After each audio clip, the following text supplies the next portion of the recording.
পঞ্চম শ্রেণীর পাঠ্য বই 55 পৃষ্ঠার একটি অঙ্কের সমাধান। এক সমস্ত 4 ভাগের 3 মিটার দৈর্ঘ্য এবং এক সমস্ত 5 ভাগের 3 মিটার প্রস্থ বিশিষ্ট একটি আয়তাকার বোর্ডের ক্ষেত্রফল নির্ণয় করো। তো প্রথমে আমরা একটি সূত্র লিখে নিব। আয়তক্ষেত্রের ক্ষেত্রফল সমান দৈর্ঘ্য গুণ প্রস্থ বর্গ একক। এখানে আমাদের আয়তাকার বোর্ডের দৈর্ঘ্য রয়েছে এক সমস্ত 4 ভাগের 3 এবং প্রস্থ রয়েছে এক সমস্ত 5 ভাগের 1 মিটার। প্রথমে লিখে নিব বোর্ডের দৈর্ঘ্য সমান এক সমস্ত 4 ভাগের 3 মিটার। বোর্ডের প্রস্থ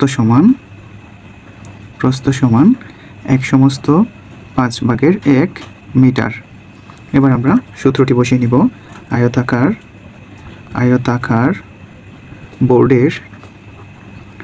বোর্ডের ক্ষেত্রফল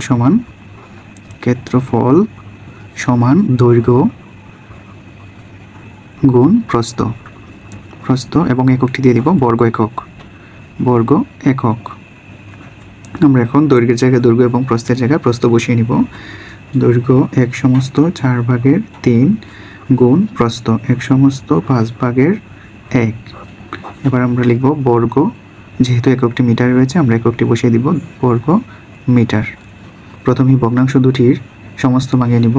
তাহলে সমস্ত ভাঙানো হচ্ছে হর ঠিক থাকবে এবং হর এবং সমস্ত অংশ গুণ হবে আর লবের সঙ্গে যোগ হয়ে উপরে বসবে। 4 একে 4 আর 3 হবে 7 গুণ নিচে 5 বসিয়ে দিব। 5 একে 5 এবং একে যোগ করলে 6 এত বর্গ মিটার সমান। এবার আমরা কাটাকাটি করে নিব। 7 মৌলিক সংখ্যা এবং 5ও মৌলিক সংখ্যা, তাই এই দুইটি কাটা যাবে না, কিন্তু এখানে জোড় সংখ্যা, এখানে একটি জোড় সংখ্যা রয়েছে।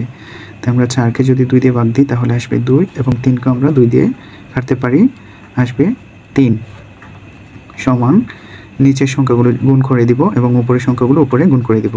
5 এবং 2 গুণ করলে হবে 5 2 10, 7 ও 3 গুণ করলে হবে 3 7 21 আসছে এখানে 10 ভাগের 21 এত বর্গ একক। কিন্তু এই ভগ্নাংশটি রয়েছে অপ্রকৃত ভগ্নাংশ, এটিকে আমাদের মিশ্র করতে হবে। তাই আমরা 10 দ্বারা 21কে ভাগ দিব। 10 দ্বারা যদি আমরা 21কে ভাগ দিই তাহলে 10 21-এর মধ্যে যাবে 2 বার, 10 2 20 এবং ভাগশেষ থাকবে 1। তাহলে আমরা লিখতে পারি, ভাগফলটি লিখব সমস্ত অংশে এবং হর যা আছে তাই থাকবে, ভাগশেষটি হবে উপরে। তাহলে উত্তর হবে 2 সমস্ত 10 ভাগের 1 বর্গ মিটার।